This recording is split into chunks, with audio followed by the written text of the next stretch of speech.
विठ्ठल बरवा हे पापराम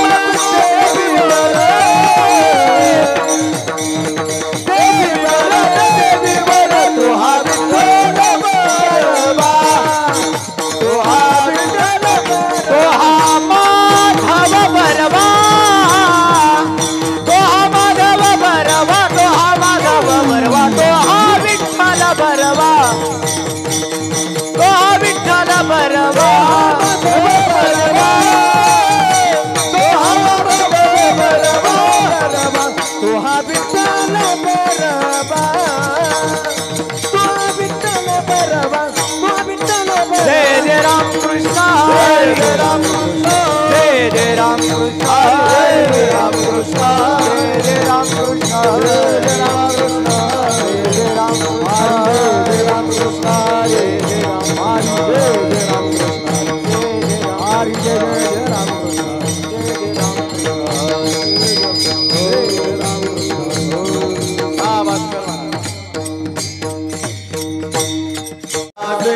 पतंगे काय उडलाचे पतंगे काय उडलाचे पतंगे शरीर जायाचे ठेवणे शरीर जायाचे ठेवणे शरीर जायाचे ठेवणे शरीर जायाचे ठेवणे धरिसी अभिलाष धने धरिसी अभिलाष धने धरसी अभिलाष धने धरसी अभिलाष धने धरसी अभिलाष धने धरसी अभिलाष धने तुझा नवे हा परिवार तुझा हा परिवार नवे तुझा हा परिवार नवे तुझा हा परिवार गृह नाराशण भंगुर गृह नाराशण भंगुर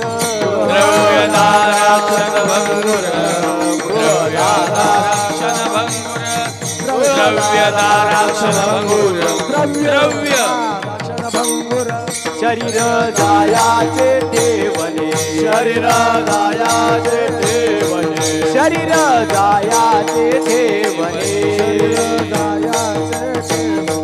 धरिसी अभिलाष धने धरिसी अभिलाष धने अभिलाष धने करशे अभिलाष धने करशे अभिलाष धने धरसी अभिलाष धने अंतकाळीचा सोयरा अंतकाळीचा सोयरा अंतकाळीचा सोयरा अंतकाळीचा सोयरा म्हणे विठोधरा तुका म्हणे विठोधरा म्हणे विठोधरा म्हणे विठोधरा म्हणे विठोधरा तुका म्हणे विठोधरा अंतकाळीचा सोयरा अंतकाळीचा सोयरा काळीचा सोयरा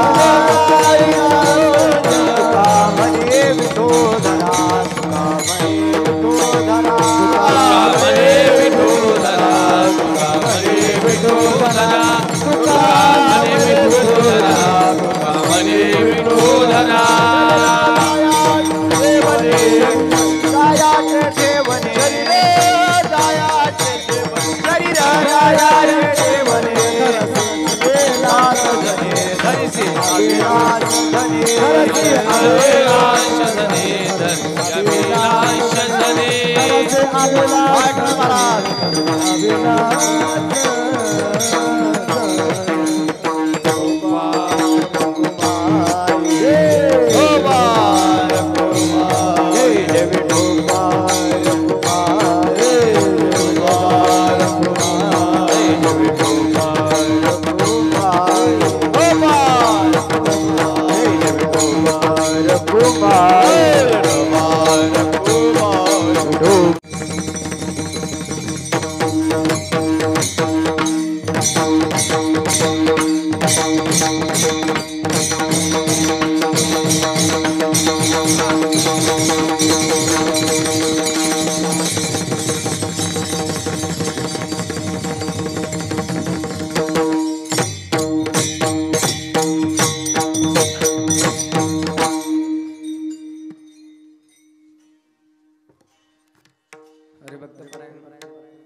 यांना साथ करतील श्री हरी महाराज स्वामी.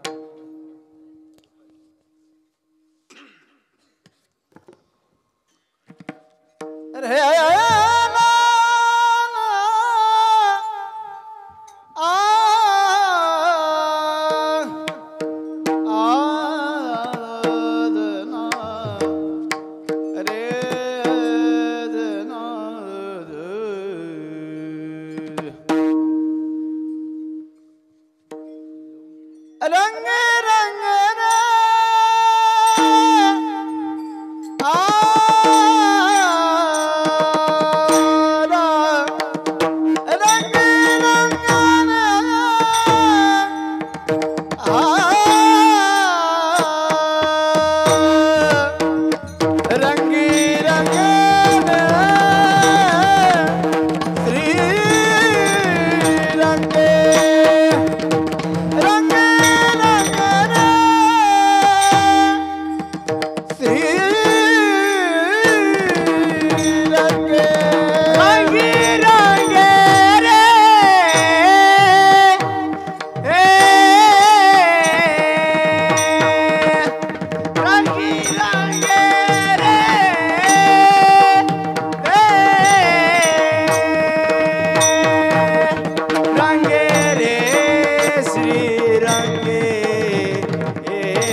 पतंगे शरीराचे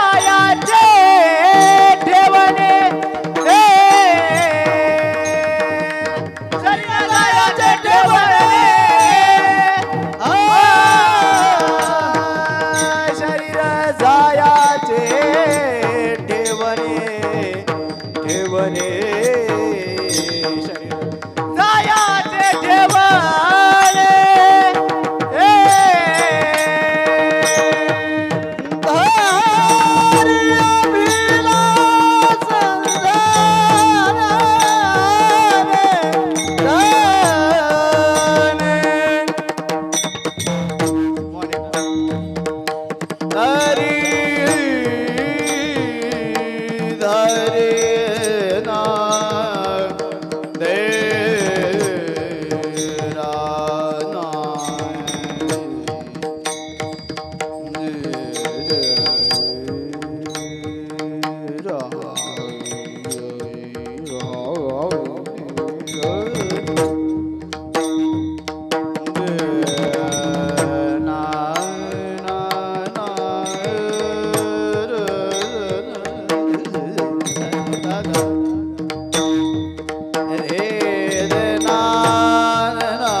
ठेवणे दयाचे शरीर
मॉनिटर द्या मॉनिटर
त्यांच्या कृपादाने कथेचा विस्तारू बाबाजी सद्गुरुदास तुका नमो सद्गुरु तुकया ज्ञान दीपा नमो सद्गुरु सच्चिदानंद रूपा नमो सद्गुरु भक्त कल्याण मूर्ती नमो सद्गुरु भास्करा पूर्ण कीर्ती रंगी रंगे रे श्री रंगे काय भुललासी पतंगे शरीर जायाचे ठेवणे धरसी अभिलाष झने विठ्ठल विठ्ठल विठ्ठल विठ्ठल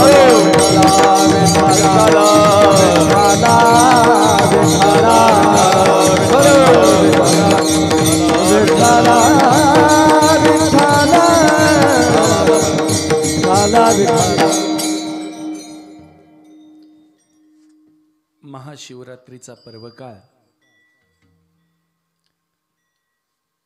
आणि पारायणाचं रौप्य महोत्सवी वर्ष, या वर्षातील आजच्या या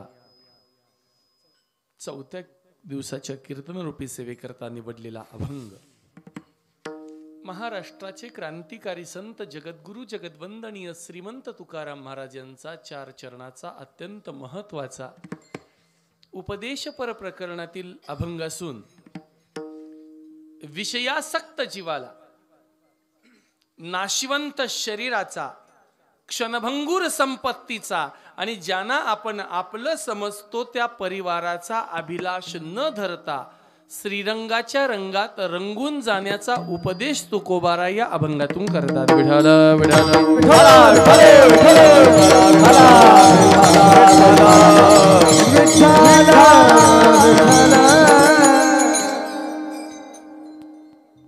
सुंदर अशी संशिष्टीमय, खूप समाधान मिळेल असं वातावरण आहे.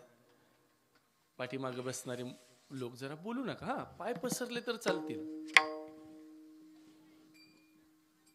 पायाबद्दल काय नाही, एक विनंती आहे, कीर्तनात बसताना वयानुसार हात पाय वाकडं केले तर चालतील, पण थोबाड वाकडं करून कोणी बसायचं, आनंदात बसायचं.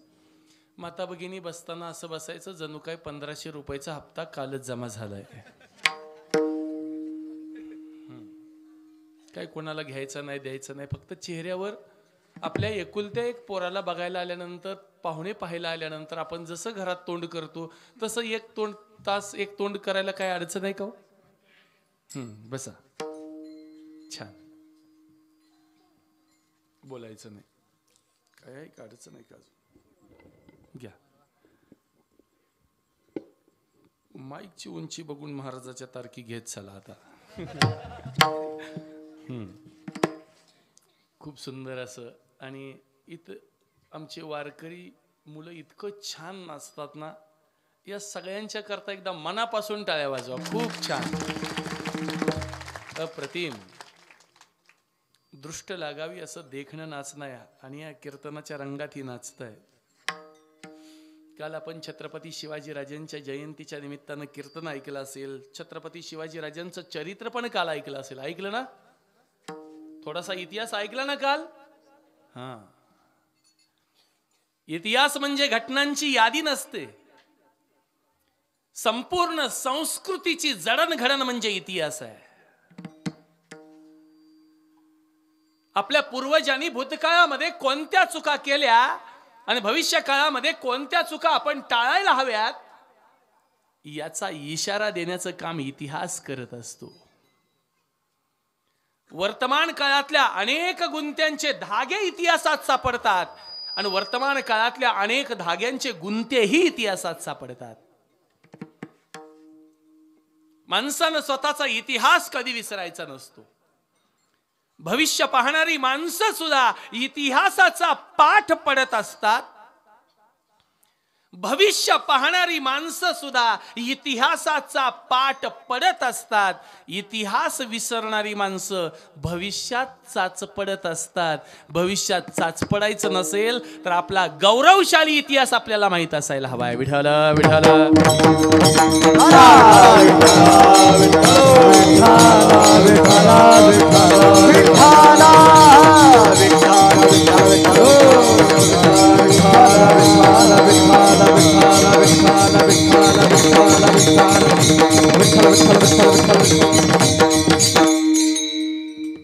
का साजरी करायची शिवजयंती, का करायचे सप्ते? कारण एकच आहे, एकच गोष्ट आम्हाला जगाला दाखवायची यातून. शिवजयंती का साजरी केली काल?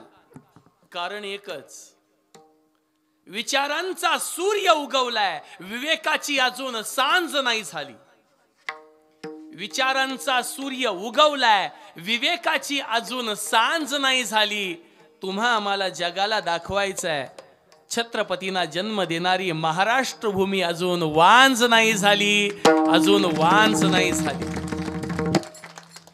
साधू संतांच्या विचाराचं सामर्थ्य जोपर्यंत आमच्याकडे आहे तोपर्यंत याच आया बहिणींच्या पोटी 1000 शिवाजी जन्माला आल्याशिवाय राहणार नाही. हे संतांच्या विचाराचं सामर्थ्य आहे. विठाला विठाला विठाला विठाला विठाला विठाला विठाला विठाला. मंदिराच्या कलशारोहणाचा सुंदर असा हा सोहळा. कळस मंदिराला असतो, कळस आयुष्याला असतो. कळसाशिवाय मंदिराचं काम पूर्ण झालं असं म्हणताच येणार नाही. ज्ञानोबाराय खूप गोड असं सांगतायत. देवळाची कामा कळसू उपरम गंगेसी सिंधू प्रवेशू सुवर्ण शुद्धी कसू 16वा जैसा. 90 टन चाला की मग म्हणायचं सोनं घातले. आता कोणी सांगायचं नाही सोनं घातले, कारण आता सोनं आणि तांब घातले. आता अंगावर सोनं आणि तांबा आहे. 16वा कस लागला की सोनं घातलं म्हणून सांगावं. नदी समुद्राला जाऊन भेटली की तिच्या जीवनाचा समारोप झाला समजावं, पूर्णत्वाला पोहोचली असं समजावं. तुका म्हणे गंगा सागर संगमी कैशा झाल्या उर्मी एकमय. अवघ्या झाल्या उर्मी एकमय. अवघ्या झाल्या उर्मी एकमय. तुका म्हणे गंगा सागर संगमी अवघ्या झाल्या उर्मी एकमय. अवघ्या झाल्या उर्मी एकमय. अवघ्या झाल्या उर्मी एकमय. गंगा सागर संगमी अवघ्या झाल्या उर्मी एकमय. अवघ्या झाल्या उर्मी एकमय. अवघ्या झाल्या उर्मी एकमय. तुका म्हणे गंगा सागर संगमी अवघ्या झाल्या उर्मी एकमय. अवघ्या झाल्या उर्मी एकमय. अवघ्या झाल्या उर्मी एकमय.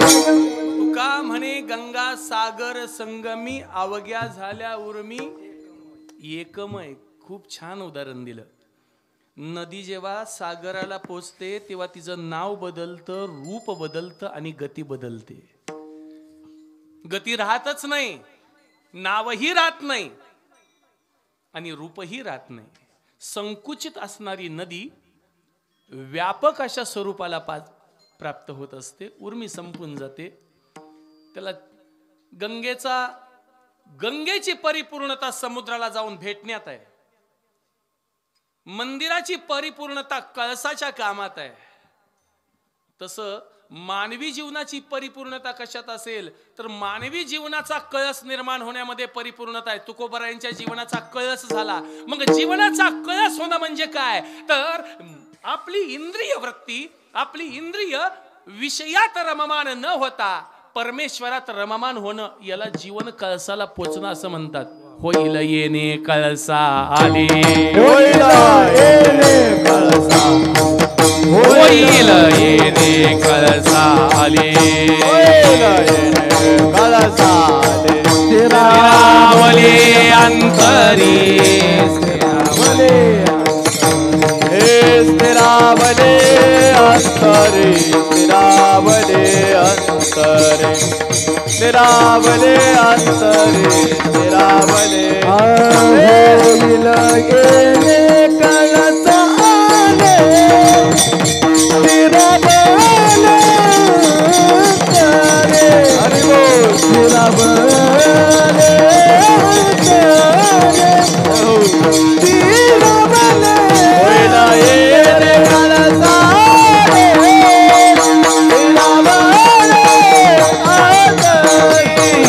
स्थिरावले अंतरी. स्थिरावले अंतरी.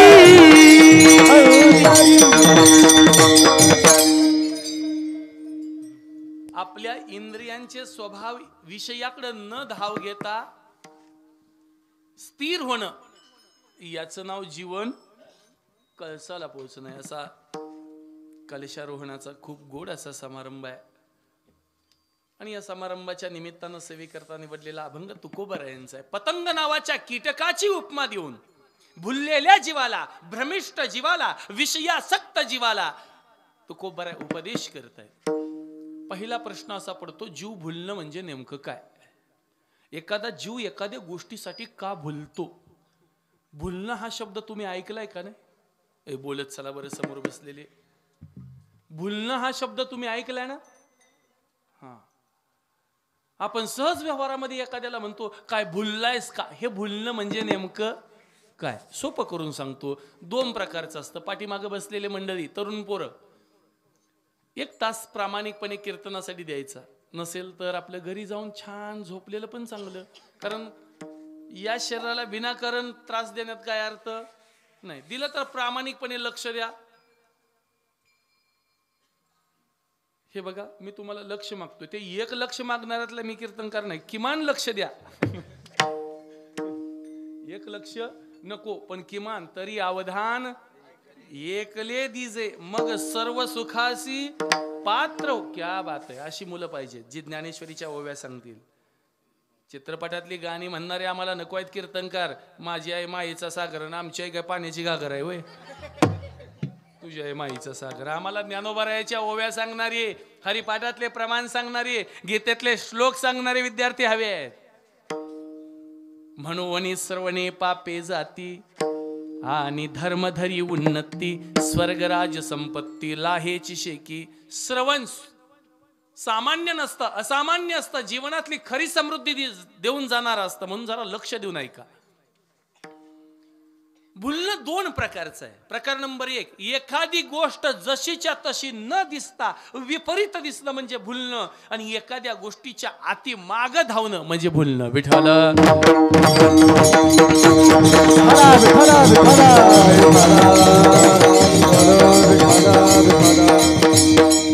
पहिला प्रकार आहे, एखादी गोष्ट जशीच्या तशी न दिसता विपरीत दिसणं, विरुद्ध स्वभावाची दिसणं म्हणजे भुलणं. बोलायचं नाही बाळा, पुढे लक्ष द्यायचं. कीर्तनात लक्ष द्यायचं. तुम्हाला लवकर कीर्तनकार व्हायचं आहे ना? दुसऱ्याची कीर्तन प्रामाणिकपणे ऐकायला शिकायचं, म्हणजे तुम्हाला पण लवकर त्यातलं समज येते. भुलायचं नाही. कीर्तनात उभा राहिल्यावर भुलायचं नाही. कीर्तनाकडे लक्ष द्यायची. एखादी गोष्ट जशीच्या तशी न दिसता विरुद्ध स्वभावाची दिसणं म्हणजे भुलणं. सोपं करून सांगतो. आपण सगळे ग्रामीण भागात राहणारे लोक, तुम्ही तुमच्या मुलाला मुलगी पाहायला गेला, चहा घेतला, नाश्ता केला, त्या मुलीला दाखवण्याकरता पाट मांडलेला असतो. त्या पाटावर बसण्याकरता ती मुलगी तिकडून चालत येते. पावलं राजहंसासारखी डौलात टाकते. डोळ्यात कासवीचं प्रेम असतं. ओठामध्ये साळुंकीची मंजूळ वाणी असते. आणि ती सुंदर अशी मुलगी पाहिला की पोरग मनात विचार करतं, केली तर, बोलत चला हो, केली तर हीच करीन. लग्न होतं, 2 वर्ष होतात, 4 वर्ष होतात, 5-7 वर्ष निघून जातात. ए आई शपथ, आता सांगा, आता तशी चालते का? आता तशी बोलते का? बरं, आता तसं डोळ्यात प्रेम आहे का? जाऊ द्या. आता पाटावर बसायचं असलं तर तसं बसते का पाण्यात मस बसल्यासारखं बसते हो? एका गावात असंच विचारलं. आजी म्हणली, आता कुठलं हो तसं राहिले? आता सांबरासारखं ओरडते, उंटासारखं चालते आणि नको तसं बोलते. काही राहिलं नाही तसं. मग 8-10 वर्षांनी तो मुलगा, हे बघा, सगळ्यात अवघड काम काय असेल तर लग्नात मध्यस्थी करणं अवघड असतं. कारण जोपर्यंत चांगलं चाललंय तोपर्यंत मध्यस्थ्याकडे कोण जात नाही. आणि एकदा का बिघडलं तर मध्यस्थ्याला पकडल्याशिवाय राहत नाही. मध्यस्थी होणं खूप अवघड असतं. मग एखादा नवरा मुलगा जातो आणि त्या मध्यस्थ्याला म्हणतो, कसली बघून दिल्या, नीट बोलत नाही, नीट वागत नाही, नीट चालत नाही, काही बोलते, कसंही वागते. तो मध्यस्थी असतो, तो जाणकार असतो. तो म्हणतो, बाबा आता बोलून काय फायदा, जेव्हा बघाय गेला होतास तेव्हा काय भुलला होतास का? याला म्हणतात भुलणं. विठाला विठाला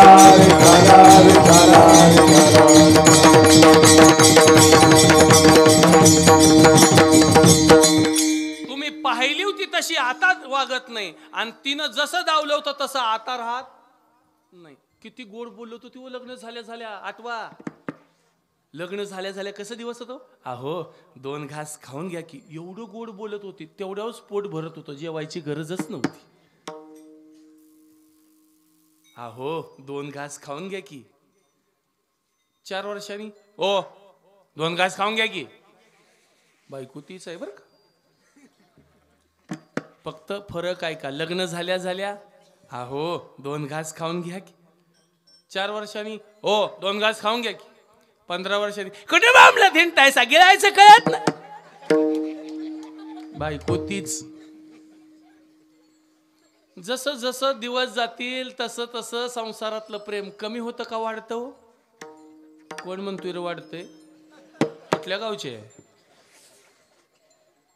अरे संसारातलं प्रेम कमी होतं. जसं पाहिलं होतं तसं राहत नाही, कारण ती जशी होती तशी ती जिनं तसं दाखवलं तशी ती नव्हतीच मुळात. आणि मला सांगा, लग्नाच्या आधी जर कोण कसा हे जर बघून कळत असतं तर ह्या जगात लग्न झाली असती का. अहो झालीच नसती. एखादी गोष्ट जशीच्या तशी न दिसता विपरीत दिसणं म्हणजे भुलणं असतं. दुःखाच्या ठिकाणी, विषयाच्या ठिकाणी सुखाचा भास झाला की जीव भुलतो. जीव भुलतो तिघांच्यामुळं. किती जणांमुळं बोलत चला. किती जणांमुळं. समोर बसलेल्या लोकांचं काम आहे. महाराजांनी प्रश्न विचारला की मोठ्यानं बोलायचं असतं. जीव भुलतो तिघांच्यामुळं. किती जणांमुळं. तिघांच्यामुळं. कोण कोण. शिंदे, फडणवीस आणि पवार. वय नाही नाही, डोक्यातनं काढा की राग करून घेतली पार तुम्ही. अरे त्यांच्यामुळे नाही, मग ते दुसरे ठाकरे ते दुसरे का, ते पण नाही. जीव भुलतो तिघांच्यामुळे. सत्वगुण, रजोगुण आणि तमोगुण. पंचमहाभूताच्या सात्विक भागापासून 5 ज्ञानेंद्रिय तयार झाली. पंचमहाभूताच्या राजस भागापासून 5 कर्मेंद्रिय तयार झाली. आणि पंचमहाभूताच्या तामस भागापासून 5 प्रकारचे विषय तयार झाले. किती प्रकारचे विषय. 5 विषय कोणते. मराठी, इंग्रजी, विज्ञान वे नाही. कोणते. शब्द, स्पर्श, रूप, रस आणि गंध. शब्द किती लक्षात आले ना. मग सांग बरं. पहिला शब्द, स्पर्श. अरे बोला मोठ्यानं. रूप राहील. जरा विसरते, असं नाही करायचं. लक्ष, यासाठीच मी सांगतोय तुम्हाला, लक्ष देऊ नये का. शब्द, स्पर्श, रूप, रस आणि गंध असे 5 प्रकारचे विषय आहेत. आकाश तत्वापासून शब्द विषय तयार झाला. वायू तत्वापासून स्पर्श विषय तयार झाला. अग्नि तत्वापासून रूप विषय तयार झाला. जल तत्वापासून रस विषय तयार झाला. आणि पृथ्वी तत्वापासून गंध नावाचा विषय तयार झाला. आणि ह्या 5 प्रकारच्या विषयांना 5 प्रकारची इंद्रिय बोलतात. शब्दाला कान बोलतात, रूपाला डोळे बोलतात, स्पर्शाला त्वचा बोलते, रसाला जिव्हा बोलते आणि गंधाला नाक बोलते. 15 प्रकारचं परफ्यूम बदलते ना ते. गंधाला नाक बोलतं. हे 5 प्रकारचे विषय.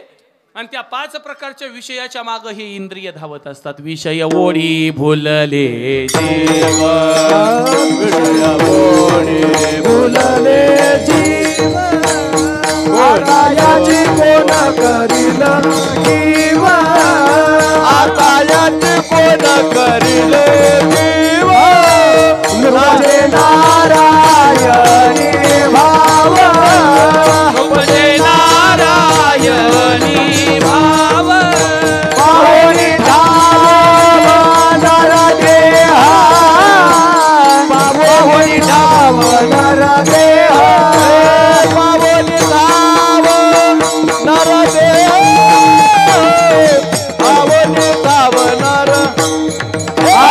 विषयवाणी भुलले जीव, विषयवाणी भुलले जीव, याची कोण करील जीव, आता याची कोण करील जीव, तुझे नारायणी भाव, पाहुणी ठाव नर देहा.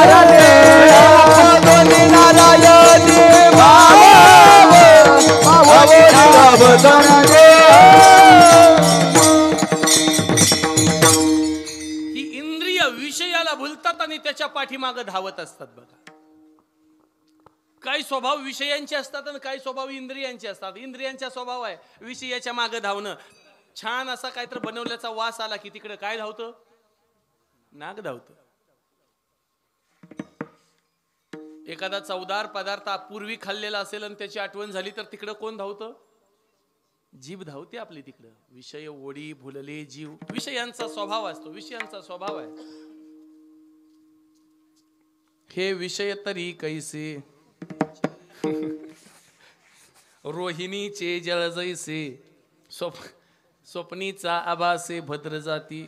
नारळ राहिला फक्त त्यात आणायचा, म्हणजे कार्यक्रमच लागत होता महाराजाचा.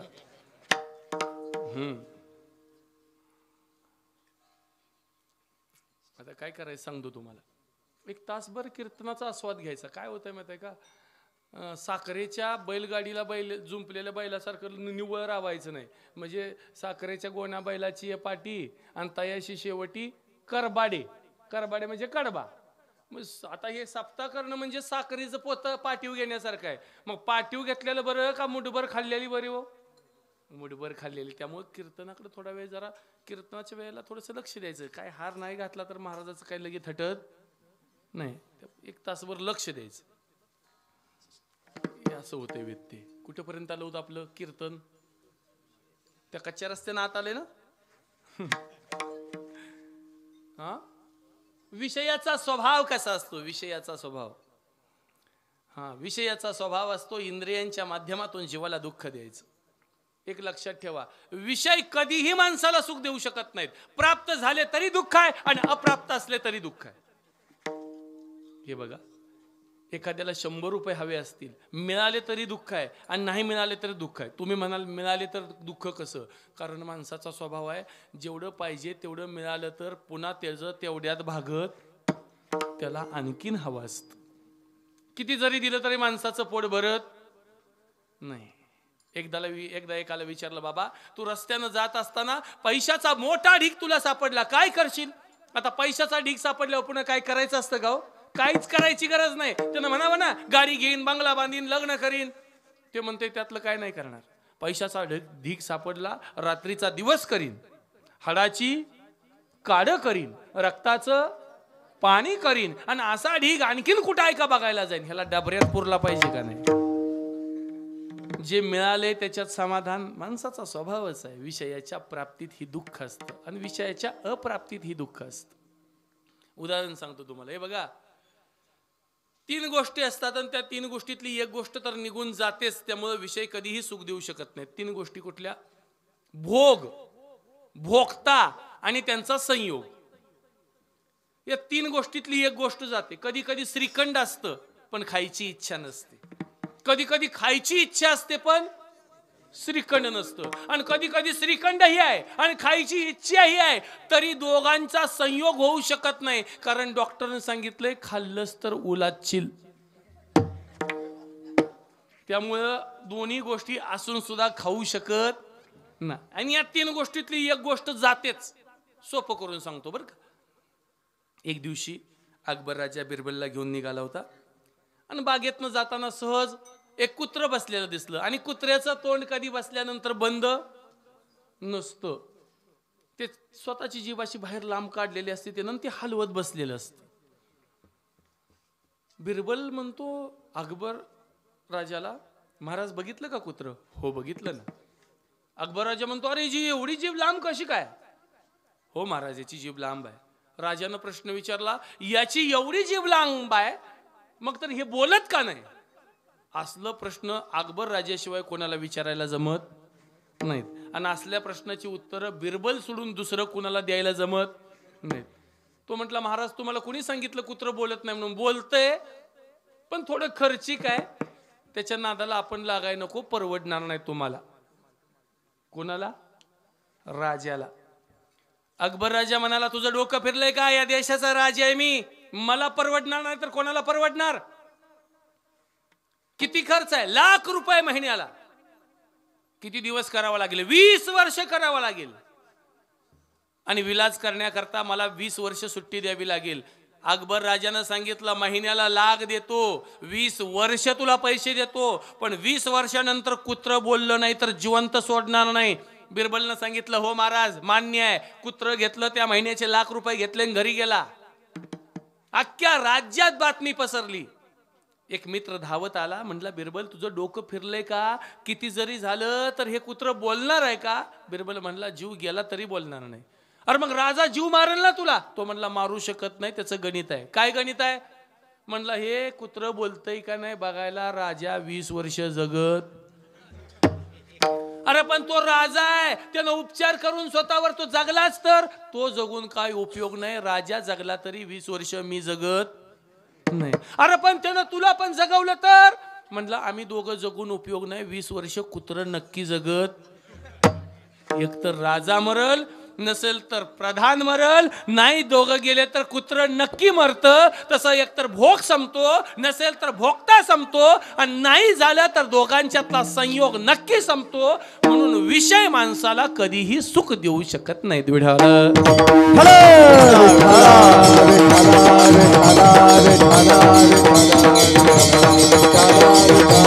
कुंडली कवरदा हरी विठ्ठल पंढरीनाथ भगवान की, माऊली ज्ञानेश्वर महाराज की, जगद्गुरु तुकाराम महाराज की, सद्गुरु जोग महाराज की.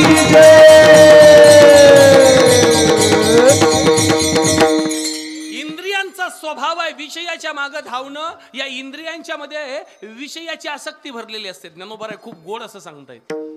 इंद्रिये कामू असे तो लावी सुख दुरासे, जैसे गळी मिनू आमिसे भुलवी जे गा. मास पकडण्याचा व्यवसाय इकडल्या परिसरात आहे का हो? नाही ना. पण मासे कसे पकडतात हे तुम्हा सर्वांना माहीत आहे. मासा पकडण्याकरता पाण्यात काय टाकतात? गळ टाकतात. आणि त्या गळाला पुढं काय लावलेलं असतं? कणिक लावतात किंवा हा शब्द जरा नवीन वाटतोय मला. काय म्हणायचं? पहिलाच अजून कळलं नव्हतं, तिसरा सांगितलं. काय सांगितलं मला? हा आमच्याकडे त्याला ते जानवा म्हणतात बरं का, किंवा दानवा. मग मला सांगा बाळांनो, तुम्हाला हे कसं कळलंय रे? बरं जाऊ दे, चला. बरं आता एक प्रश्न सांगा, तो अर्धा लावतात का अक्का लावतात?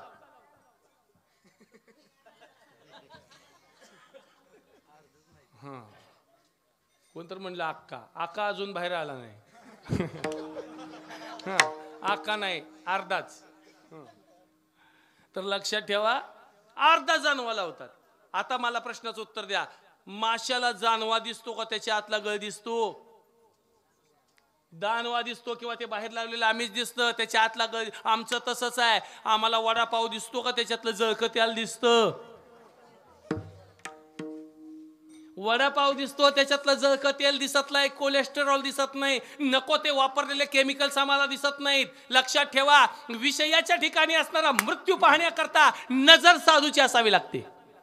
हे विरक्ताची ये दिठी, न्याहाळी जे जै किरटी, तै ते पंडुरोगाची ये पुष्टी सारीखे दिसे. संतांनी एखाद्या विषयाकडे पाहिलं की त्याच्यातला मृत्यू साधूला दिसतो. आम्ही विषयाकडे पाहिलं की त्याच्यात सुख आम्हाला दिसतं. ही साधूच्या नजरेतली आणि आमच्या नजरेतली तफावत आहे. विठाला विठाला विठाला विठाला विठाला विठाला विठाला विठाला विठाला विठाला विठाला. माझ्या एका प्रश्नाचं उत्तर द्या. तो केदवा किंवा जे काही लावलेलं असतं ते माशाचं पोट भरणार असतं का जीव घेणार असतं? जीव घेणार असतं. ज्ञानोबा म्हणतात, मिनू न सेवी तवची बरवा, हा विषय संगू आगवा निभ्रांत जाणे. आमिष कवळू पांडवा, मिनू न सेवी तवची बरवा. माशानं त्या गळ्याला लावलेलं अन्न न खाण्यात त्याचं खरं हित असतं. आणि तो अर्धा लावलेला असतो, अर्धा, आणि अर्धा राहिलेला वरती असतो. तो अर्धा तुटलेला जानवा माशाला काय सांगतो, फार लक्ष देऊन ऐका. तो अर्धा तुटलेला सांगतो, मैं आधा हुआ हूं तेरे लिए, तू मत आजा मेरे लिए, मैं आधा हुआ हूं तेरे लिए, अगर तू आएगा मेरे लिए तो ऊपर बैठा है तेरे लिए. येऊ नको सन. माणूस मासा जसा नेमका आमिषाला भुलतो, माणसं तसंच भुलतात आणि मरण ओढवून घेतात.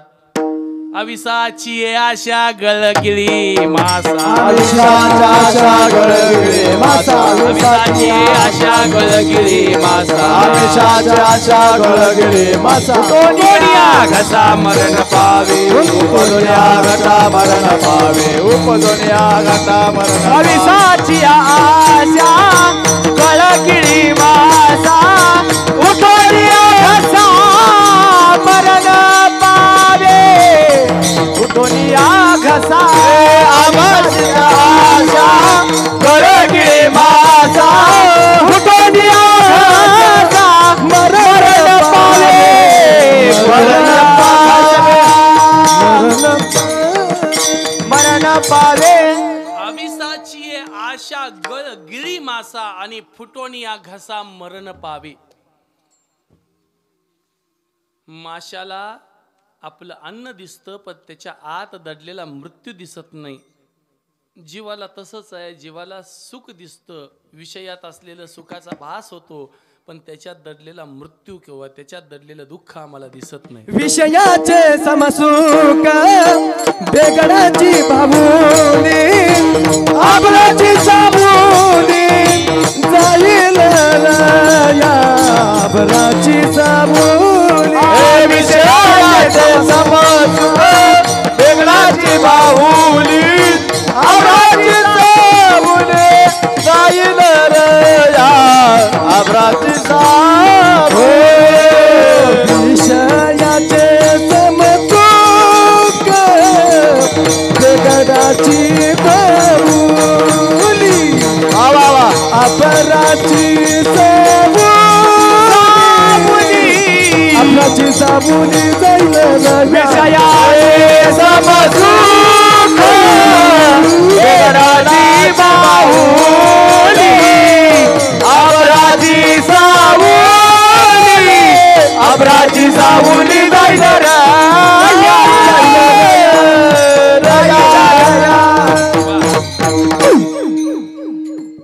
एवढी सुंदर प्रबंध देणारी माणसं असले तर पाठ 4 वाजेपर्यंत कीर्तन करायला कंटाळा येत नाही. तुम्ही नाराज होऊ नका, करत नाही तसं. हे लगेच टेन्शन मध्ये आले बरं का लगेच खालची. हा, तसं काय होणार नाही. विषयाचे समसुख, विषयातलं सुख दिसायला असतं, असायला नाहीये. काही गोष्टी दिसायला असतात पण असायला नसतात. बेगडाची बाहुली ती बेगडाची असते, संसारात उपयोगाला येत नाही.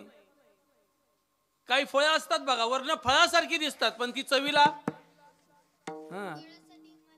कळस डिमाचे पोकळ, जळो वरील ते झळाळ, काय करावे चित्रीव फळ आतुशेन. शेणानं बनवलेली फळं असतात ना, ती दिसायला असतात फळासारखी पण असायला नसतात. कळस डिमाचे पोकळ, तसंच माणसाचं जीवन नसावं. कळस डिमाचे पोकळ. काही गोष्टीला माणसं भुलतात. कसं रामायणातलं उदाहरण सांगतो ऐका. प्रभू रामचंद्र वनवासात जात असताना सीता मातेनं सोन्यानं मडलेलं रत्नानं जडलेलं हरिण पाहिलं आणि प्रभू रामचंद्रांच्याकडे सोन्याची कंचुकी घालण्याकरता त्याचं कातडं मागितलं. तुकोबाराय त्याचं खूप गोड वर्णन करतायत. नाडियले आशा मृग कांती सोनी, धाडीले रघुनाथा पाटीला गीतेने, उल्लंघिली आज्ञा माव काय मी जाणे, देखुनी सुनाट घेऊन आले सुनेगा. नाडियले आशा मृगकांती सोने, मला त्या हरणाच्या कातड्याची कंचुकी घालायची आहे, चोळी घालायची अशी आशा निर्माण झाली. कोणाच्या मनात? सीता मातेच्या मनात निर्माण झाली. प्रभू रामचंद्राला सांगितलं ते हरिण पकडून आणा. प्रभू रामचंद्र निघाले पण जाता जाता लक्ष्मणाला सांगितलं, लक्ष्मणा कितीही बिकट प्रसंग आला, कितीही वाईट प्रसंग आला तर एक लक्षात ठेव, पर्णकुटीला आणि सीतेला सोडून कुठं जाऊ नकोस, ही रामानं लक्ष्मणाला दिलेली आज्ञा आहे. महत्वाचं वाक्य आहे का, देवाची आज्ञा पाळतात सुखाला प्राप्त होतात, देवाची आज्ञा मोडतात दुःखाला प्राप्त होतात. लक्ष्मणानं आज्ञा मोडावी लागली, लक्ष्मणाला दुःख झालं. अर्जुनानं आज्ञा पाळली, सुख झालं. तरी आता तुझी आज्ञा सकळ देवादिदेव राज्ञा, करीन देई अनुज्ञा भलते विषयी. ह्यातला भलते विषयी शब्द फार महत्वाचा आहे. भलते विषयी म्हणजे देवा काय बी सांग. देवानं सांगावं, मार कृपाचार्यांना, मार द्रोणाचार्यांना. द्रोणाचार्यांना मारताना अर्जुनानं विचार नाही करायचा, माझे गुरु आहेत, शिकवलं यांनी, विद्या मला दिली. नाही, देवाची आज्ञा आहे, मारलं. आज्ञा देवाची पाळली, अर्जुनाला सुख झालं.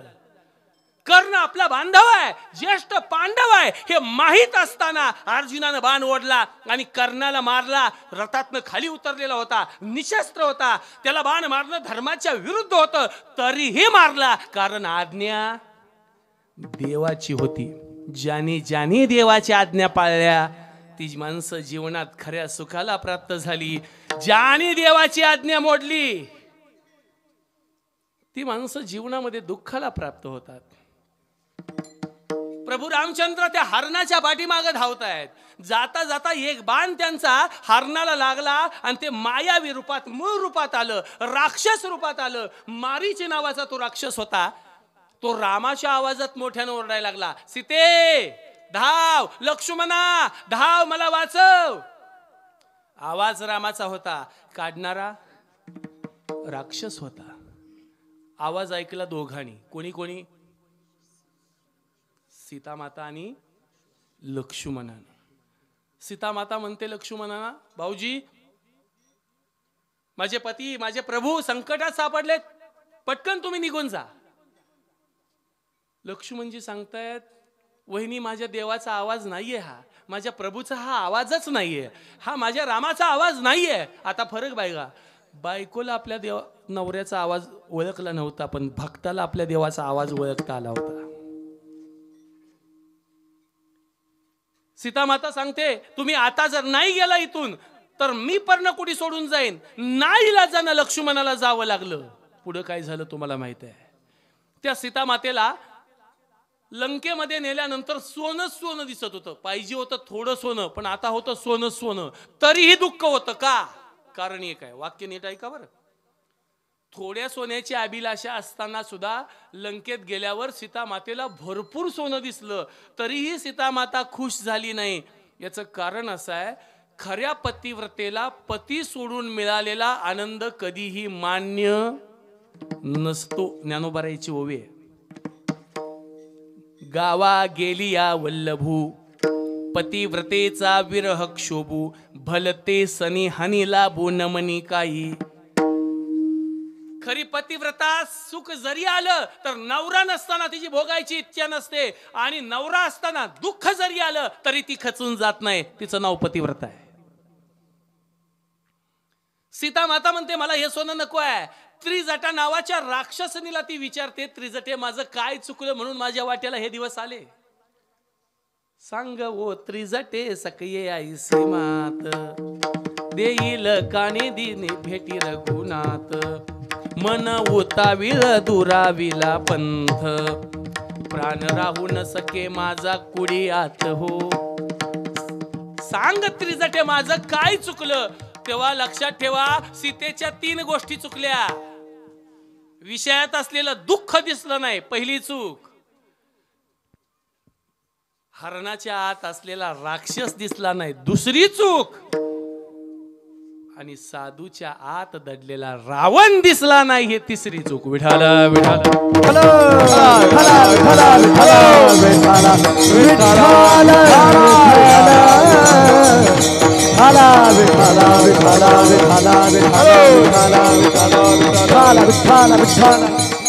हरिण असताना दुःखरूप होतं, पण सीतेला दिसलं कसं? सुखरूप दिसलं, म्हणून सीतामाता बोलली. आपलं पण तसंच असतं. काही गोष्टी दिसायला दिसल्या म्हणून आपण बोलतो आणि आयुष्यभर पश्चाताप करायचा वेळ येतो. काही गोष्टी अशा असतात, सुरुवातीला गोड वाटतात पण परिणाम वाईट असतो. काही गोष्टी अशा असतात सुरुवातीला वाईट असतात पण परिणाम चांगला असतो, आणि काही गोष्टी अशा असतात सुरुवातीलाही वाईट असतात आणि समारोपालाही वाईट असतात. वाक्य नीट ऐका. ज्या गोष्टी सुरुवातीला कठीण असतात पण परिणाम चांगला असतो त्याला सात्विक सुख म्हणावं. ज्या गोष्टी सुरुवातीला चांगल्या असतात पण परिणाम वाईट असतो त्याला राजस सुख म्हणावं. आणि ज्या गोष्टी सुरुवातीलाही वाईट आहेत आणि समारोपालाही वाईट आहेत त्याला तामस सुख म्हणावं. सोपं करून सांगतो. माता भगिनी, माझ्या प्रश्नाचं उत्तर तुम्ही मोठ्या आवाजात द्यायचं, खरं सांगायचं, लबाड बोलायचं नाही. उपास तापास करणं सोपं का अवघड? नशीबवान आहेत या मुख्य बाया तुम्हाला भेटल्या.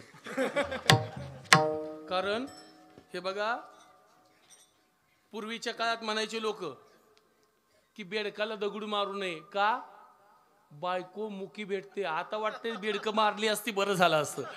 तोंड बंद करायला तयार नाहीये. पण इथं आल्या कीर्तनात कशी तोंड बंद आहेत बघा. तेवढी घरात राहिली असती तर संसार सुखाचा झाला नसता का? तुम्हाला प्रश्न विचारलाय, उपास तापास करणं सोपं का अवघड?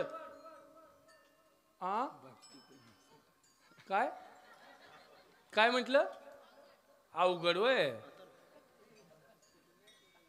फराळाचं वज इतकं असतंय, गाढवावर ठेवलं तर गाढव खाली बसल. फराळाचं वज गाढवावर ठेवलं तर गाढव खाली बसेल. अरे आता उपास तापास सोपं झालेत, पूर्वीच्या काळात खूप अवघड होते. ज्ञानोबर हे बघा, पूर्वीच्या काळात उपवास तापास खूप अवघड होते. आमच्या नाथ महाराजांनी पण नवरात्र केलं, आणि तुम्ही पण नवरात्र करता ना, नवरात्राचे उपवास करता ना, बोलत चला हो का नाही? हा, नवरात्राचे उपवास करता. नाथ महाराजांनी पण केलं, आणि नाथ महाराजांच्या उपवासात 9 गोष्टी होत्या: स्मरण, कीर्तन, वंदन, आत्मनिवेदन, पूजन, अशा 9 प्रकारच्या भक्ती. नवविध भक्तीच्या करीन नवरात्रा, नवविध भक्तीच्या करीन नवरात्रा. करोनी पोटी मागे न ज्ञानपुत्रा, करोनी पोटी मागे ज्ञानपुत्रा. करोनी सद्भाव अंतरीच्या मित्रा, करोनी सद्भाव अंतरीच्या मित्रा. अचरा दांडी ना कुंभात्रा, सांडी धर्मपात्रा. सासरा सांडी ना कुंभात्रा, सासरा सांडी ना कुंभात्रा. ऐसा जोगवा जोगवा मागिना, ऐसा जोगवा जोगवा मागिना, ऐसा जोगवा जोगवा मागिना, ऐसा जोगवा जोगवा मागिना.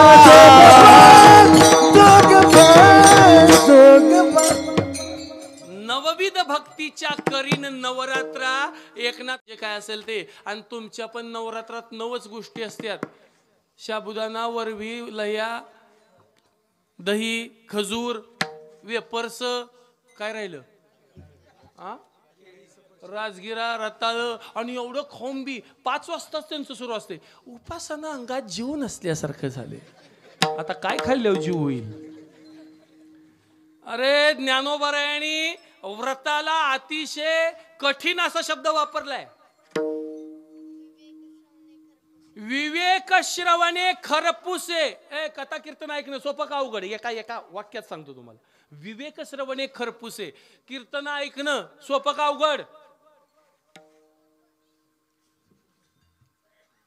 गाणी, विनोद हे असलं की ऐकायचं सोपं, पण कीर्तनात खरा विवेक असेल, ज्ञानोबरायाच्या ओव्या असतील, तुकोबरायांची प्रमाण असतील, तर ते कीर्तन ऐकणं अवघड जातं. विवेक श्रवणे खरपुसे, व्रताचरणे कर्कशे, करिता जाती भोकसे बुद्ध्याधिकांचे. मोठमोठ्यानं ते त्रासदायक होतं, पण व्रताचरण कर्कश जरी असलं तर केल्यावर पुण्य मिळतं. म्हणून काही गोष्टी सुरुवातीला वाईट असतात पण समारोप चांगला असतो. लक्षात ठेवा. तुकोबरायांनी पिंपरी चिंचवड वरून देहूला जात असताना त्यांच्या जिभेला काकडी खायची इच्छा निर्माण झाली. तुकोबराय गेले, काकडी तोडली, पुढे गेले, त्याची वरची साल काढली आणि मातीत अशी घोळून घोळून पुन्हा जिभेला सांगितलं, आता खा. म्हणजे इंद्रियांच्या इच्छा मारायला साधू संत जाणत असतात. क्षणभर त्या जिभेला वाईट वाटलं असेल,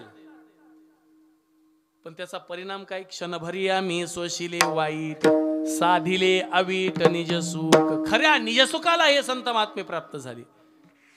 आणि ज्या गोष्टी सुरुवातीला कठीण असतात ना, त्याचा समारोप चांगला असतो. उदाहरण सांगतो, महाराष्ट्रातलं चालू घडीचं उदाहरण विद्यार्थ्यांनी आणि इथं महाराजांना सगळ्याच माहित आहे. आज घडीला महाराष्ट्रात राजकीय व्यक्ती असू द्या, कीर्तनकार असू द्या, या सगळ्यांच्यासाठी महाराष्ट्रात एकमेव व्यक्तिमत्व असं आहे ज्याच्या पुढं सगळे झुकतात. आळंदीला गेलं की त्या महात्म्याच्या पुढं सगळं झुकतात. कोण? मारुती महाराज कुरेकर. त्यांच्या जीवनात एवढा मोठा सोहळा उभा राहिला ज्ञानाचा. कोणाच्या? मारुती बाबांच्या, कुरेकर बाबांच्या जीवनात.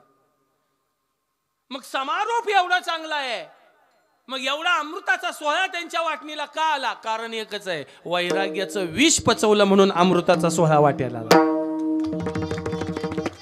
हा, पहिली या वैराग्य गरळा, धैर्य शंभू ओढवी गळा, तरी ज्ञानामृते सोहळा पाहेज येते. आज जगातली सगळी दैवत महाशिवरात्रीला आमच्या भगवान शंकराचं भजन करतात, कारण पहिली या वैराग्य गरळा. कारण वैराग्याचं विष भगवान शंकरांनी पचवलं म्हणून त्यांच्या महाशिवरात्रीचा सोहळा सगळे देव करतात. विठाला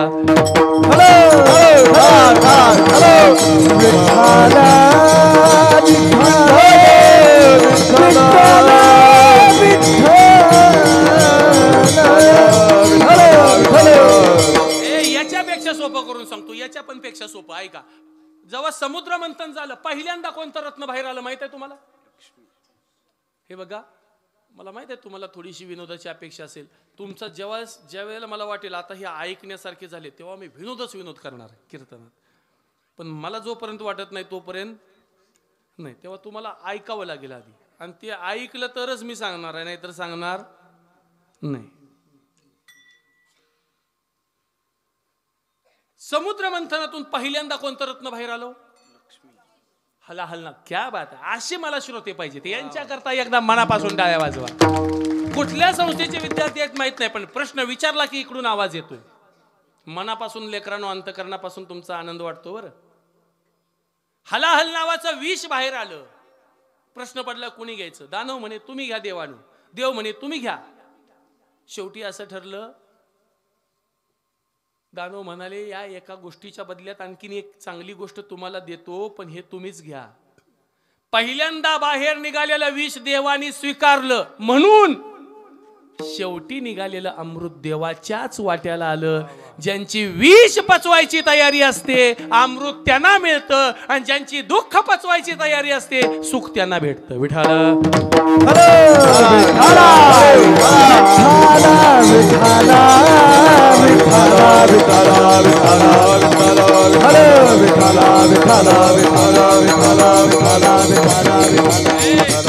जगातलं जे आईसा जया सुखाचा आरंभू, सगळ्यात महत्वाची ओवी आहे, दावी काठिन्याचा क्षोभू, मग क्षीराब्दी लाभू अमृताचा जैसा.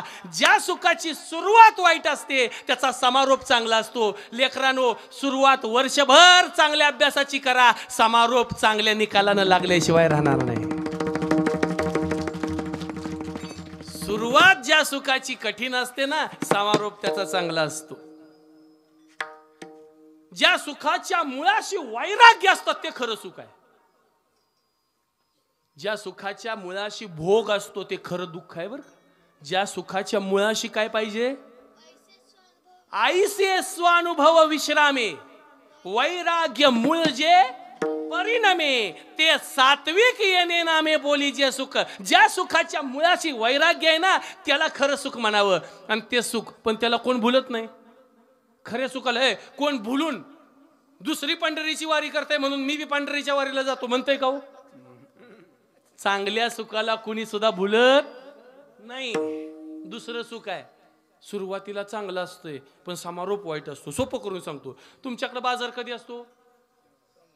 शनिवार. शनिवारच्या बाजारात हिरव्या लांब लसक अशा मिरच्या घ्यायच्या, त्याच्यात ते लसूण देशी टाकायचा, त्याच्यात कोथिंबीर टाकायची, तव्यात जरा आणि त्याला ते असं असं त्याला काय म्हणायचं तुमच्याकडं त्या बाई काय नवऱ्याचा कर आपल्या मिरच्याचा करतात त्याला काय म्हणायचं ठेचा ठेचा ठेचा खाताना बरं वाटतं का नाही ठेचा खाताना बरं वाटतं का नाही मग पुन्हा वरडायचं काही काम आहे का खाताना कळत नव्हतं कारण खाताना आपण किती खातो हे कळत नाही कारण त्याच्या सुरुवातीला बरं वाटतं पण समारोप वाईट असतो विषयाचे सुख येते वाटे गोड विषयाचे सुख येते वाटे गोड विषयाचे सुख येते वाटे गोड विषयाचे सुख येते वाटे गोड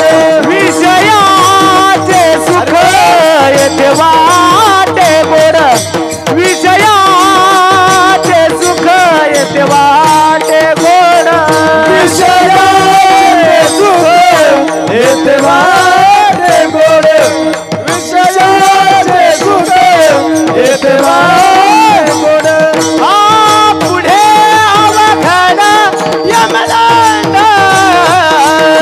पुढे वाटे गोड विषयाचे सुख येते वाटे गोड विषयाचे सुख येते वाटे गोड विषयाचे सुख येते वाटे विषयाचे सुख येते वाटे गोड पुढे पुढे अवगदय पुढे अवगदय मनंद विषयाचे सुख येते वाटे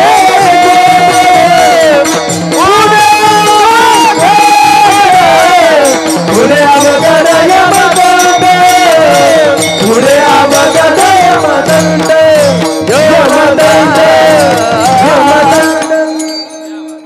विषयाचे सुख येथे वाटे गोड जरा तरी माणुसकीचं लक्षण आहे का एवढी छान चाल गायली हातान जरा टाळी वाजवाय वाटते का तुम्हाला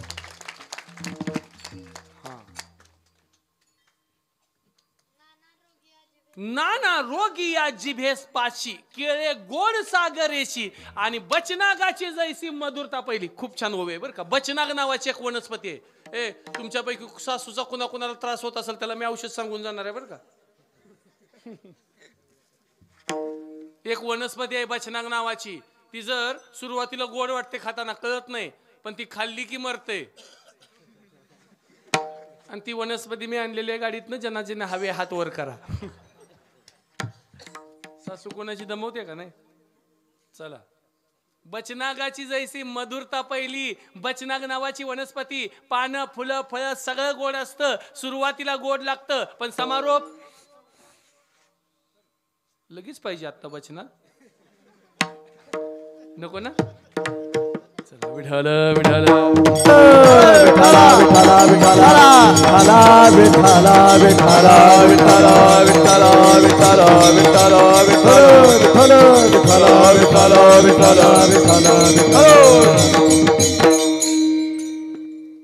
त्या तिघांनीवर 288 जागा वाटून घेतल्या आणि तुम्हाला तिघा ती एवढी जागा वाटून येई नव्हे विठाल विठाला विठाला विठाला विठाला विठाला विठाला विठाला विठाला विठाला विठाला कुठेपर्यंत आले आपलं काही गोष्टी सुरुवातीला गोड असतात पण परिणाम वाईट असतो बरं का माणसाला वाटतं हॉटेलमध्ये खायचं इकडं खायचं तिकडं खायचं पण ते खाल्ल्यामुळे जीवनातल्या 3 गोष्टी निघून जातात किती गोष्टी एवढी ओवी महत्वाची आहे म्हणजे तुम्ही जीवनात कधी बाहेर खायला जाणार नाही तैसी जोडी आगवी आटे जोडी म्हणजे पैसे वाक्य बघा तैसी जोडी आगवी आटे पैसे जातात जीविताचा टाय फिटे आरोग्य जातं, सुकृताच्या सुटे धनाची गाठी पुण्य जातं. म्हणून लक्षात ठेवा, नको ते जिभेचे चोचले पुरवण्याकरता वाटेल त्या ढाब्यावरून पळताय ना, आरोग्य जातं, पैसे जातं आणि पुण्य जातं. म्हणून या 3 गोष्टी सोडून द्या, खरं पुण्य प्राप्त झाल्याशिवाय राहणार नाही. या जिभेचं चोचलं पुरवण्याकरता आपण पाहिजे. महाराज लोकांचं तर काही कमी आहे म्हणताय का? ते कवडे महाराजांनी आधीच फोन केला होता, तुम्हाला जेवणात काय काय पाहिजे, जे काय काय पाहिजे ते आधी सांगतात ना, ते अन्न खाण्यासारखं नसतं. लक्षात ठेवा, ज्ञानोबरायची ओवी आहे, इंद्रिय रुची सारिके करविती पाकनिके, ते पापीय पातके सेविती जाण. ते अन्न खाणं नाही, ते पाप खाणं आहे. म्हणून लक्षात ठेवा, जे आपल्या कर्मधर्म संयोगानं जे सात्विक अन्न समोर येईल ते आनंदानं खाणं, नावं न ठेवता खाणं, याच्यासारखं पुण्य दुसरं जगात नाही. म्हणून प्रारब्धानं आलेल्या अन्नाला नावं ठेवायची नाहीत, आनंदानं ते खायला शिकायचं. काही गोष्टी सुरुवातीला चांगल्या आहेत पण परिणाम वाईट आहेत, आणि काही गोष्टी अशा असतात सुरुवातीला ही वाईट आहेत आणि समारोपालाही वाईट. दारू पिणारा माणूस तोंड कसं करतो? वाईट. आणि पिल्यानंतर तोंड कसं करतो? वाईटच. आणि अपेयाचे नि पाने, अखाद्याचे नि भोजने, स्वैर स्त्री सन्निधाने होय जे सुख. नको ते खाल्ल्यावर मिळतं ते तामस सुख आहे, नको ते पेल्यावर मिळतं ते तामस सुख आहे, दुसऱ्याला नको तसं मारल्यावर जे मिळतं ते तामस सुख आहे. औरंगजेबाला संभाजीराजांना त्रास देताना जे मिळत होतं ते तामस सुख आहे. दुसऱ्याला त्रास देऊन मिळतं. माणसं तामस सुखाला भुलतात, राजस सुखाला भुलतात, पण सात्विक सुखाला भुलत नाहीत. अशा लोकांना तुकोबराय सांगतात, अरे कुठं पण रंगून जाऊ नको, श्रीरंगामध्ये रंगून जा. अभंगाचं पहिलं रंगी रंग रे श्रीरंगे, रंगी रंग रे श्रीरंगे, रंगी रंग रे श्रीरंगे, रंगी रंग रे श्रीरंगे, रंगी रंग रे श्रीरंगे, रंगी रंग रे श्रीरंगे, रंगी रंग रे श्रीरंगे, रंगे रे श्रीरंगे, रंगे रंग रे श्रीरंगे, रंगे रंग रे श्रीरंगे. हे काय फुलाचे पतंगे, काय फुलाचे पतंगे, पतंगे शरीराचे ठेपणे, शरीराचे ठेपणे, काय फुलाचे पतंगे,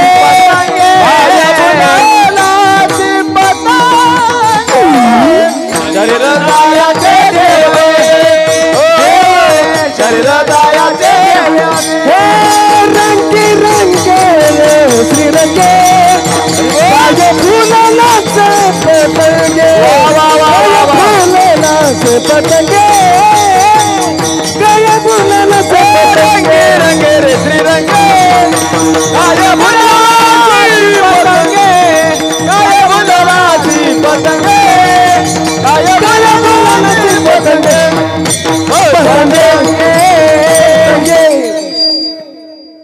रंगी रंगे रे श्रीरंगे, काय भुललासी पतंगे. या जगात अनेक रंग असतात बरं का. काय लावायचे रंग असतात, काय दावायचे रंग असतात, काय आतले रंग असतात, काय बाहेरले रंग असतात, काय उधळायचे रंग असतात, काय नाचायचे रंग असतात, काय जातीचे रंग असतात, काय धर्माचे रंग असतात, काय देवाचे रंग असतात, काय संतांचे रंग असतात. काय लावायचे रंग असतात ना. मागच्या 1-2 महिन्यापूर्वी सरकारनं तुमच्या बोटाला रंग लावला होता का? नाही लावला होता का? काय लावायचे रंग असतात. सरकारनं तुम्हाला रंग लावला होता आणि तुम्ही सरकारला चुना लावला होता.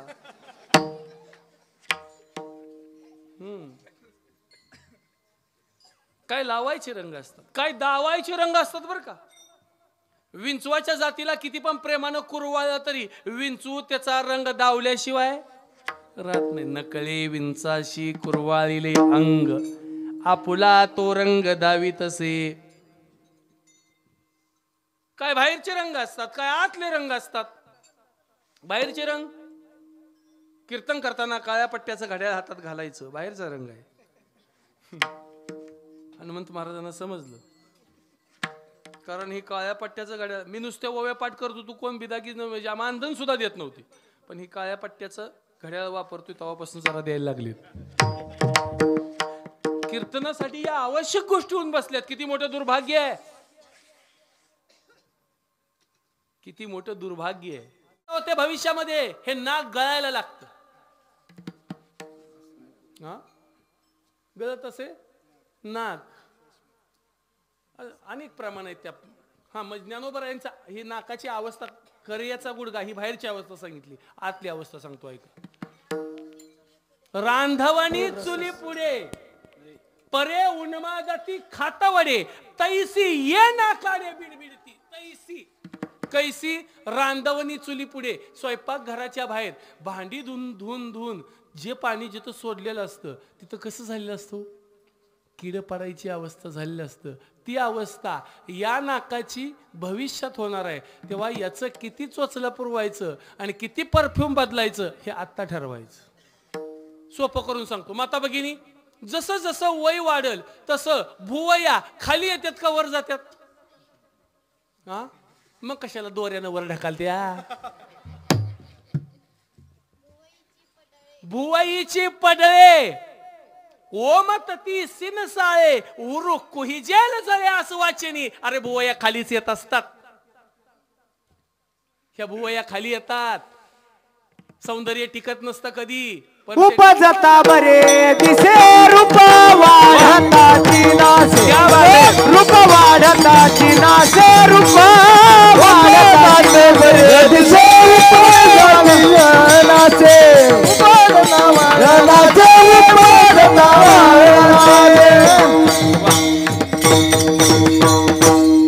उपजता बरे दिसे रूप वाढताची नासे.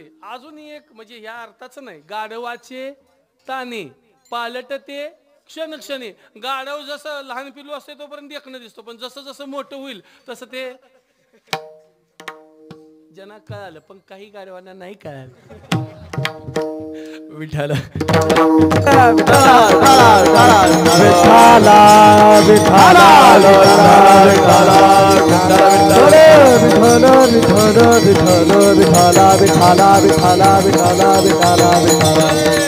सोपं करून सांगतोय.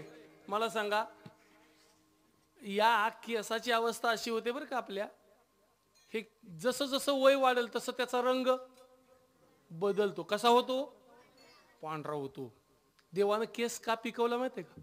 मृत्यूची आठवण व्हावी म्हणून. जरा कर्ण मुळी सांगू आल्या गोष्टी आणि मृत्यूची ती भेटी जवळ आली. मरण काळ आठवावा, आपलं वय आता वाढलंय, आता आपण संसारातनं लक्ष कमी केलं पाहिजे हे कळावं म्हणून देवानं केस पिकवला.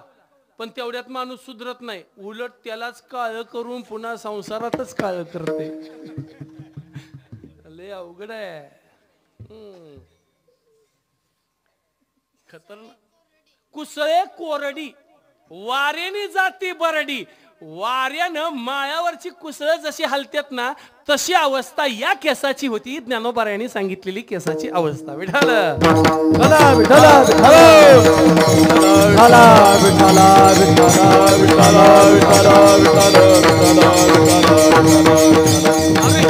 शरीर जाणार आहे, शरीर जायाचे ठेवणे, धरसी अभिलाष जने. याच्या प्रेमात जास्त पडू नये. उलट या शरीराचा सदुपयोग करावा, जो तानाजी मालुसरेने केला, शिवा काशीदानी केला, बाजीप्रभू देशपांडेंनी केला. इतिहास काल आपण पाहिला. या लोकांच्या शरीराचा उपयोग स्वराज्याकरता झाला. अरे भगतसिंगाच्या शरीराचा उपयोग स्वातंत्र्याकरता झाला आणि संभाजीराजांच्या शरीराचा उपयोग धर्माकरता झाला. म्हणून शरीर चांगल्या कामाकरता उपयोगात यावं. शरीर जायाचे ठेवणे, धरसी अभिलाष जने. नवे तुझा हा परिवार द्रव्यदारा क्षणभंगूर. शरीर जायाचे ठेवणे, धरसी अभिलाष जने. नव्हे तुझा हा परिवार. या जगात खरं आपलं कोण नसतं बरं का. आपलं जगात या खरं असतं का हो कोण? माता भगिनी तुम्ही सांगा. तुम्ही तुमच्या आई बापाला सोडून आला ना नांदायला? तुम्ही तुमचं आडनाव बदललं, तुम्ही तुमचं नाव बदललं, सौंदर्य आपल्या नवऱ्याला समर्पित केलं, यांची आईबाप सांभाळायची, यांची गुरंढोरं सांभाळायची, यांची पोरं सांभाळायची, हे असणी तुमच्या केलेल्या कामाची कधी किंमत आहे का हो? हीच पाहिजे होतं मला.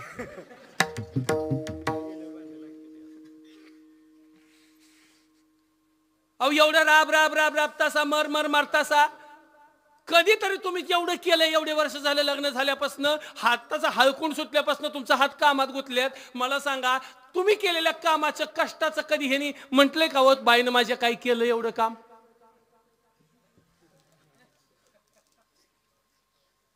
कधी म्हणतात का? मी तुम्हाला विचारतोय, हे माझ्या मंडळीने एवढं बायकोनं माझ्या काम केलं, कधी म्हणतात का? हा, मी तुमची बाजू मांडायला आलोय. हा, लय अवघड असतं. आणि ही इतकी भोळे आहेत बरं का, इतके भोळे आहेत, इतके भोळे आहेत. बाहेर गेल्यानंतर एखादी सुंदर दिसली तर आपल्याला एक बायको आणि 2 पोरा हे विसरून जातात, इतके भोळे आहेत. आपल्याला एक बायको घरी आहे आणि 2 मुलं आहेत हे सहज विसरून जातात, एवढे भोळे आहेत. हे बघा, कोण कुणाचं नसतंय बरं का, कोण कुणाचं नसतंय. तुम्हाला बघायचं आहे का गंमत? तुमच्याच गावातलं उदाहरण सांगतो. समोर बसलेला पोरगा उभा राहिले, तू बाळा उभा राहा की, तूच की. हा, बघा माणसाचं प्रेम कसं असतं. तुझं नाव काय बाळा? हा, सौरभ का गौरव?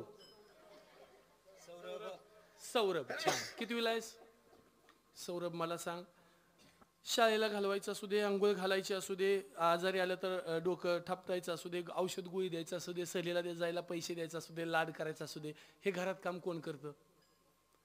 तुझं सगळ्यात जास्त प्रेम कुणावर आहे? मम्मीवर आहे. किती दिवस आहे? ए सौरभ, अरे ए सौरभ, तुझं मम्मीवरचं प्रेम किती दिवस आहे? आताच हो विचारात पडला, भविष्यात काय करायचं? अरे उभा राहा, अजून महत्वाचं काम आहे. मला सांग, तुझं मम्मीवरचं प्रेम किती दिवस आहे? कायम. गबस, मी बी तसाच म्हणत होतो. म्हणतय तरी बरं बाबा, बस बस बस. तुम्हाला सांगू का, आता तुझ्या आईला, तुझ्या म्हणजे सगळ्यांच्याच आईला प्रश्न विचारतो. बघा, नाही तर सौरभचीच मम्मी इथं असायची, तिथं नाही ना सौरभची मम्मी. सौरभची नव्या कुणाची बी असू द्या, मला सांगा, तुमचं जसं जसं वय वाढेल, पोरांचं तुमच्यावरचं प्रेम कमी होतं का वाढतं? आणि तुला काय अनुभव आहे म्हणून बोलतीयास?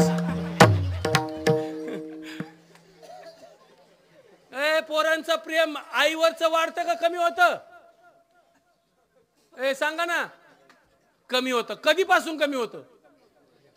लग्न झाल्यापासून. मग तेवढ्यावर तर कळायला पाहिजे, लग्नात मळवट जरा बारका भरायचा. किती मोठा मळवट भरतात बघा. अरे लेकराचं आईवरचं प्रेम कमीच होतं. बरं, आईचं लेकरावरचं प्रेम वाढतच जातं. लग्न झालं की लेकराचं आईवरचं प्रेम कमी होतं.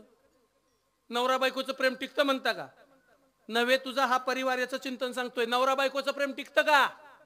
कधी का इकडे लगे मान हल्ल्या नाही.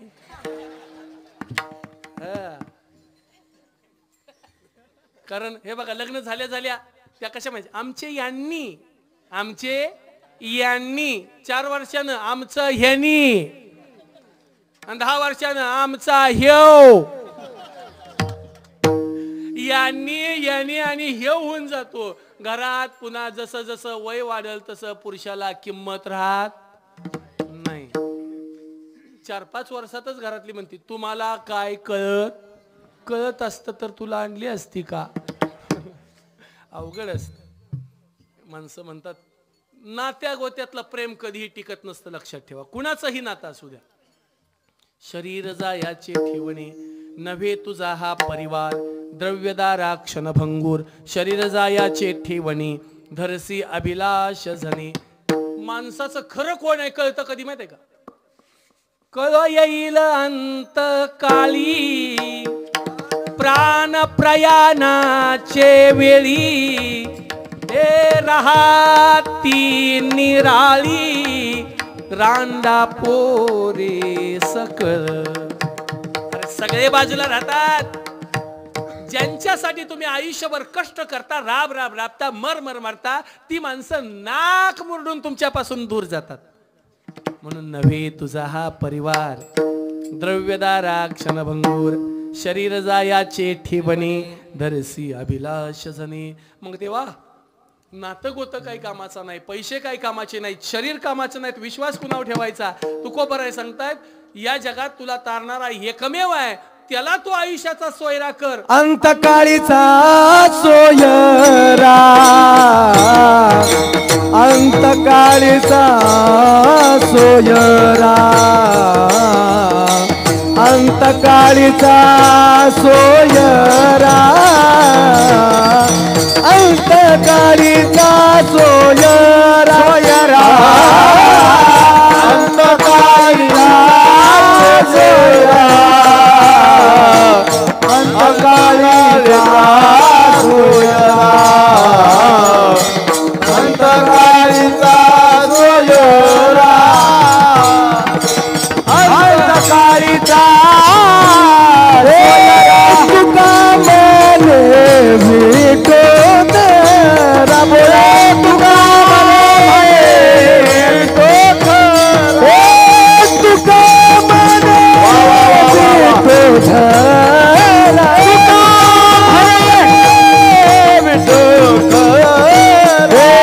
शरीरा जायाचे ठेवणे, शरीरा जायाचे ठेवणे, शरीरा जायाचे ठेवणे, शरीरा जायाचे ठेवणे, जायाचे ठेवणे, शरीरा जायाचे ठेवणे, शरीरा जायाचे ठेवणे. अरे अभिलाष दे धरसी अभिलाष जने, धरसी अभिलाष, धरसी अभिलाष जने जने जने, धरसे धरसे अभिलाष अभिलाष जने,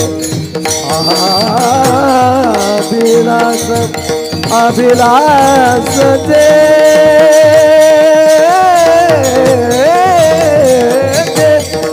धरसी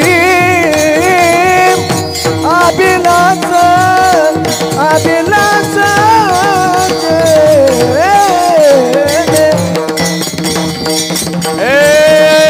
शरीर जाया शरीर जाया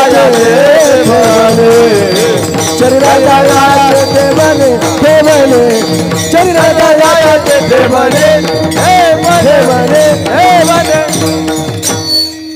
अंतकाळीचा सोयरा तुका म्हणे विठोधरा, शरीर जायाचे ठेवणे धरशी अभिलाष झाले. ज्ञानेश्वर माऊली महाराज माऊली, ज्ञानेश्वर माऊली, ज्ञानराज माऊली, ज्ञानेश्वर माऊली, जय जय जय जय ज्ञानेश्वर माऊली.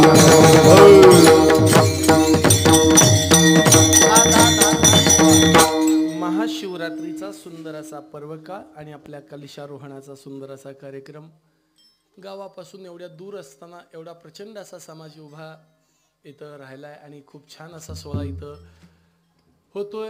ही अत्यंत आनंदाची गोष्ट आहे. या सोहळ्यामध्ये येण्याची संधी मला मिळाली हे माझं भाग्य समजतो. मला वाटतंय 2-3 महिने झाले असतील आदरणीय संतोषजी महाराज, संतोष सरांनी माझी तारीख घेतली होती, इथं येण्याची संधी मला प्राप्त करून दिली. तुम्हा सर्वांच्या वतीनं मी त्यांचं आणि तुम्हा सर्वांचं ऋण व्यक्त करतो. आज खऱ्या अर्थानं आनंद जर मला कोणी दिला असेल, 2 वादक आणि आमचे सगळे गायक मंडळी आणि सगळे वारकरी, टाळकरी, नाचणारे, यांच्या सर्वांच्या करता मनापासून टाळ्या वाजवायचे. आणि तुम्ही सर्व श्रोतेजन, तुम्ही 1-2 तास हे सहन केलं, ऐकण्याचा प्रयत्न केला, तुम्हा सर्वांचं ऋण व्यक्त करतो. सौरभ रागाला यायचं नाही बरं का, हां, नाहीतर म्हणणार महाराजांनी मला उठवलं. तसं काही नाही. 5वीला आहेस ना? छान, असू दे. हां, नाही असू दे, असू दे, झोप. अरे लहान लेकर आहेत, काही नाही अडचण. मला पण इथं आल्यापासून अंगणवाडीत कीर्तन केल्यासारखं वाटते. छान, काय अडचण नाही. तुम्हा सगळ्या माता भगिनींचं मी मनापासून ऋण व्यक्त करतो. तुम्हा सर्वांचं दर्शन घेतो. बोलण्याच्या ओघात एखादा शब्द चुकीचा गेला असेल तर तो तुमचा दोष आहे, त्याला माझा नाही इलाज आहे. तसं नाही, तो माझ्या बुद्धीचा दोष आहे. मला क्षमा करा, मी तुमची जाहीर माफी मागतो. पण जे बरोबर आहे ते सद्गुरु जोग महाराजांचं आहे, बंकट स्वामी महाराजांचं आहे. अरे ते जीवनामध्ये स्वीकारायचं आहे. कुरेकर बाबांचं आहे. या महाराष्ट्राच्या वारकरी संप्रदायामध्ये काम करणाऱ्या फडकऱ्या लोकांचं आहे. त्यांनी आजपर्यंत ही ज्ञानाची परंपरा आमच्यापर्यंत आणून पोहोचवली. ती तुमच्यापर्यंत पोहोचवण्याचा प्रयत्न फक्त मी केलाय. मी तो हमाल भारवाही तुम्हा सर्वांचं दर्शन घेतो. सर्वच मंडळी, सुंदर अशी साऊंड सिस्टीम आणि या ठिकाणी या कार्यक्रमाचं चित्रीकरण करणारे आमचे ओम साई क्रिएशन यांचंही मी मनापासून खूप खूप धन्यवाद देतो. त्यांचंही मनापासून ऋण व्यक्त करतो. विनेकरी बाबा, मला वाटतं 2 वेगवेगळ्या संस्थेतले का बऱ्याच संस्थेतले? 2 वेगवेगळ्या संस्थेतले आहेत. खूप छान. इकडली ही मुलं खूप छान पद्धतीनं टाळ वाजवतात, नाचतात. त्यांचंही मी मनापासून ऋण व्यक्त करतो. ही मुलं छान आहेत. अजून पाठांतर वाढवायचं, अभंग पाठ करायचे, ओव्या पाठ करायच्या. एक महत्वाची विनंती तुम्हाला, उद्या 24, 25 आणि 26 3 दिवस जी टॉकीज या वाहिनीवर मनमंदिरा या कार्यक्रमामध्ये माझी 3 दिवस कीर्तन आहेत. प्रसंग आला तुम्हाला, तर महाशिवरात्रीचा तुमचा उत्सव असल्यामुळं तुम्हाला पाहणं शक्य नाही. पण ज्याला पाहायचं असतील त्यांनी पाहू शकता. ज्यांना ते पाहणं शक्य नाही त्यांनी मोहन काका पाटील घोटीकर या नावाचं यूट्यूब चॅनेल आहे. त्याच्यावर रोज एका ज्ञानेश्वरीच्या ओवीचं चिंतन मी टाकत असतो. तर त्या ओव्या तुम्हाला रोज ऐकायला भेटतील. एका ओवीचं चिंतन 1 मिनिटाच्या आत होत असते. तर ते मी टाकण्याचा प्रयत्न करतो. सर्वांनी लक्षात ठेवा, मोहन काका पाटील घोटीकर या नावाचं एक यूट्यूब चॅनल आहे. सबस्क्राईब करा, लाईक करा, शेअर करा. आणि त्या ज्ञानोबरायांच्या ओव्या मांडण्याचा प्रयत्न केलाय अल्पसा, तो तुम्ही सर्वांनी पाहावा. तुम्हा सर्वांचं ऋण व्यक्त करतो. आणि शेवटची चाल होईल आणि समारोप होईल. तुकाराम तुकाराम तुकाराम तुकाराम तुकाराम तुकाराम. मावशी मधून उठू नका बरं का. खाली बसा, खाली बसा. उठू नका कोणी मधून. एक चाल होईपर्यंत ही चाल बरी नाही. अंत काळीचा सोयरा, अंत काळीचा सोयरा, जातो दारा, अंत काळी जातो दारा, अंत काळीचा सोयरा, अंत काळीचा सोयरा, अंत काळीचा सोयरा, अंत काळीचा सोयरा. तुका म्हणे विठोधरा, तुका म्हणे विठोधरा, शरीर जायाचे ठेवणे, शरीर जायाचे ठेवणे. मान विठोधरा, तुका मान विठोधरा, शरीर गायाचे भांडा, शरीर गायाचे ठेवा.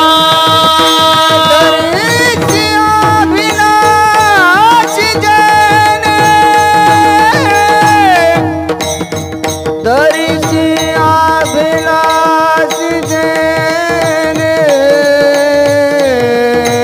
दरिशी अभिलाष जे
रे देवा